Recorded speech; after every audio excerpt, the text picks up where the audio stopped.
Le marché automobile américain vacille. Après une brève flambée des ventes au printemps, les chiffres s'effondrent. En mai, les ventes ont plongé de près de 10%, la plus forte baisse depuis plus d'un an.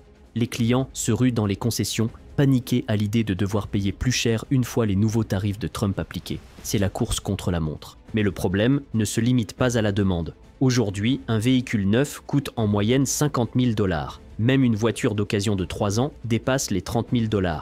Résultat, les défauts de paiement augmentent, les saisies se multiplient et les constructeurs font face à un marché qui ne peut tout simplement plus absorber de tels prix. Et le plus inquiétant, c'est que tout cela se produit avant même l'entrée en vigueur des nouveaux tarifs automobiles de Trump. Alors soyons clairs, ces hausses de prix, c'est une question de temps. La taxe de 25% est intenable. Aucun constructeur n'a des marges suffisantes pour l'absorber. Tous vont devoir s'ajuster. Certains prix ont déjà commencé à grimper, mais d'ici la fin juin, la pression va devenir insoutenable. Et avec le doublement des droits de douane sur l'acier et l'aluminium qui passent de 25 à 50%, le choc sera encore plus brutal pour les consommateurs comme pour les industriels. Mais pourquoi ce choc ? Ce n'est pas seulement une question de prix affiché, c'est le système de financement lui-même qui montre à quel point les consommateurs sont à bout. Pour pouvoir encore s'offrir une voiture, les acheteurs allongent la durée de leur crédit, les rendant plus longs, plus risqués, juste pour pouvoir tenir des mensualités supportables. Aujourd'hui, près d'un acheteur sur 5 signe des prêts sur 84 mois. Oui, 7 ans de dette automobile. Selon LendingTree, la durée moyenne des crédits atteint désormais 68 mois pour un véhicule neuf et 67,2 mois pour une voiture d'occasion. Mais ces prêts à rallonge ne font que masquer l'inaccessibilité croissante. Les taux d'intérêt ont bondi. Le TAEG moyen avoisine les 7% pour un véhicule neuf et grimpe jusqu'à 12% pour une voiture d'occasion. Et pour les emprunteurs les plus fragiles, c'est encore pire. Les taux appliqués au crédit auto d'occasion pour les profils subprime varient aujourd'hui entre 19 et 21%. Pour un véhicule neuf, c'est entre 15 et 20% selon le score de crédit. Ces taux exorbitants ajoutent des milliers de dollars au coût final, gonflant la facture bien au-delà du prix de base. Résultat, les défauts de remboursement explosent, les impayés de 30 jours approchent les 4%. Chez les subprimes, les retards de 60 jours ont dépassé les 6% en décembre 2024, un record. Et globalement, les retards de 60 jours dépassent désormais les 1,5%, un niveau qu'on n'avait plus vu depuis la crise financière de 2008. Et pendant que tout cela s'aggrave, la dette automobile totale des ménages américains explose. Elle atteint désormais 1 650 milliards de $. C'est plus que la dette étudiante. Elle représente à elle seule plus de 9% de l'endettement total des consommateurs américains. Rien qu'au 4e trimestre de 2024, les Américains ont contracté pour 175 milliards de $ de nouveaux prêts auto. Un chiffre énorme, surtout quand on le compare aux 125 milliards contractés il y a 10 ans.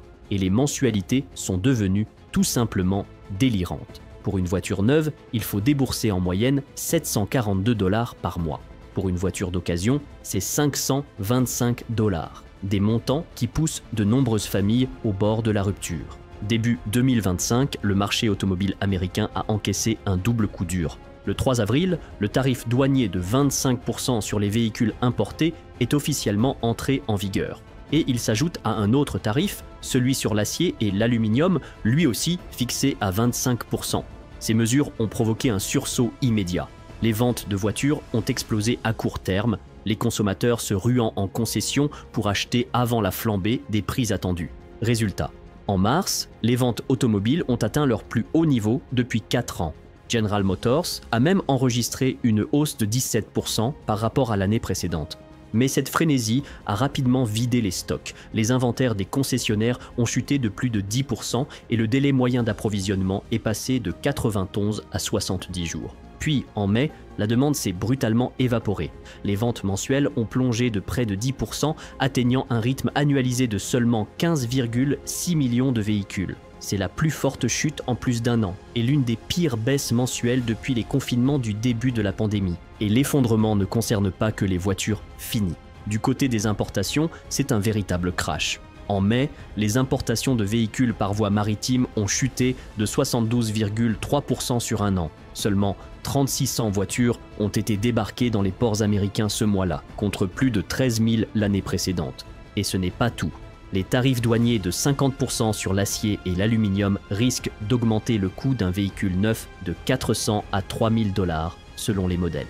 Une pression supplémentaire, à la fois pour les constructeurs et les consommateurs. En mai, Ford a suspendu ses prévisions de bénéfices pour 2025, alertant sur une perte potentielle d'un demi-milliard de dollars avant impôt, liée à ces nouveaux tarifs. General Motors, de son côté, a carrément retiré ses prévisions annuelles et mis en pause son programme de rachat d'actions, évoquant un contexte de coûts devenu imprévisible.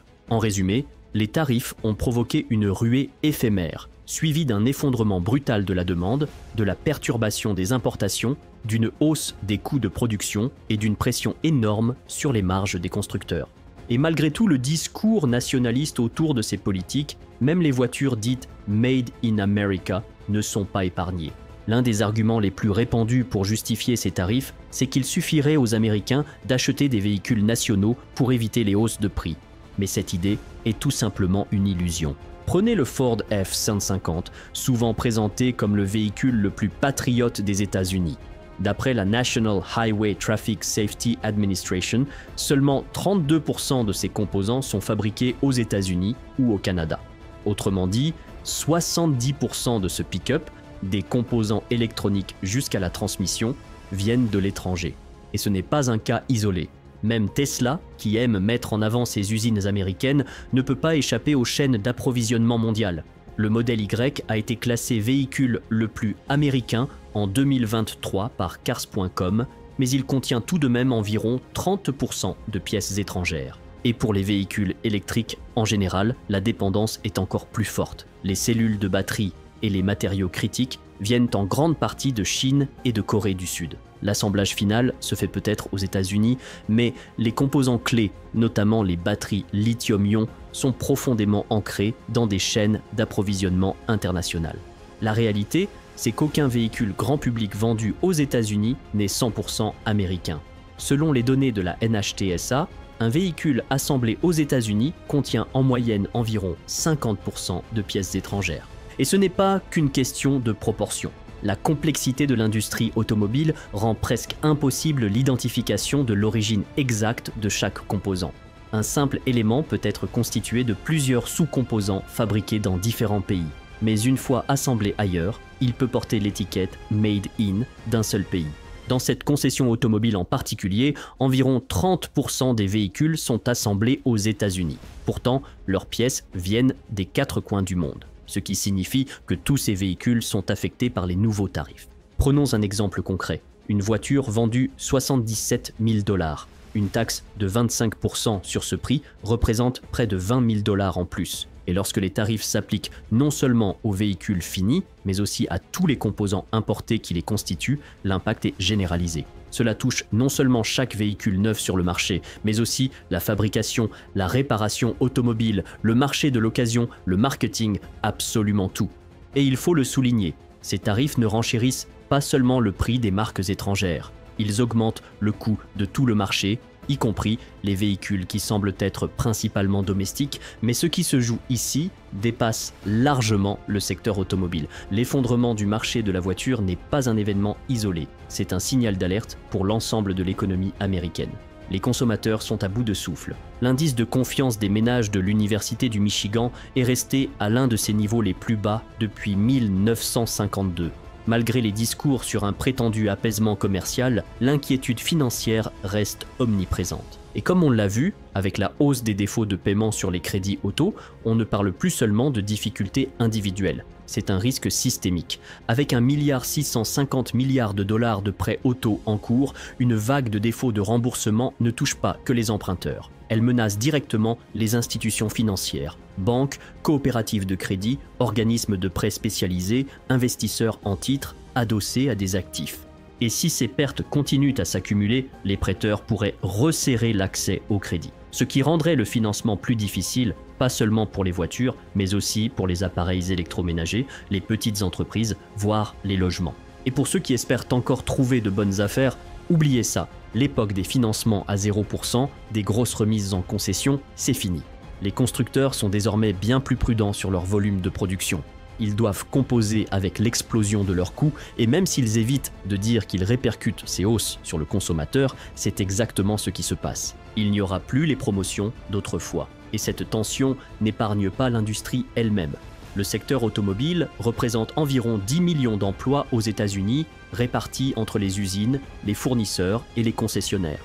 Dans des États fortement dépendants de l'automobile comme le Michigan, l'Ohio, le Kentucky, l'Alabama ou le Tennessee, les ralentissements de production et les suppressions de postes ont des répercussions immédiates sur l'économie locale. Gabriel Ehrlich, directeur du groupe de prévision économique de l'Université du Michigan, prévient que les tarifs risquent de provoquer une baisse de l'emploi dans l'industrie automobile au cours des 5 prochaines années. Selon ses estimations, une baisse de 1,8% de la production automobile domestique pourrait entraîner la perte de 3300 emplois dans le secteur automobile du Michigan.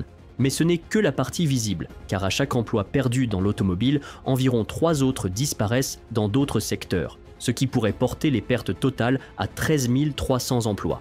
Les analystes estiment que les constructeurs américains produiront 190 000 véhicules de moins par an en raison d'un ensemble de facteurs économiques. Des géants comme Ford et General Motors ralentissent leurs investissements dans les véhicules électriques, évoquant une demande en baisse et des coûts en hausse. Et même si l'engouement pour l'électrique s'essouffle pour d'autres raisons, les tarifs ne font qu'empirer la situation. Souvent présentés comme un levier pour relancer la production nationale, les tarifs ont pourtant montré leurs limites. Lors du premier mandat de Trump, les droits de douane sur l'acier avaient, selon plusieurs rapports, détruit 75 000 emplois industriels, pour n'en créer que 1000 dans la sidérurgie. Les nouveaux tarifs sur les voitures et les pièces détachées risquent donc d'augmenter les coûts partout, sans garantir le moindre gain en termes d'emploi. Et le plus inquiétant, c'est que beaucoup d'effets secondaires de ces politiques ne se sont même pas encore matérialisés dans l'économie. Alors, où tout cela nous mène-t-il ? La vérité, c'est que l'effondrement du marché automobile est un signal d'alarme. Quand les Américains n'ont plus les moyens d'acheter, que ce soit une voiture neuve ou d'occasion, le crédit se resserre, les usines ralentissent et des régions entières risquent de s'enfoncer.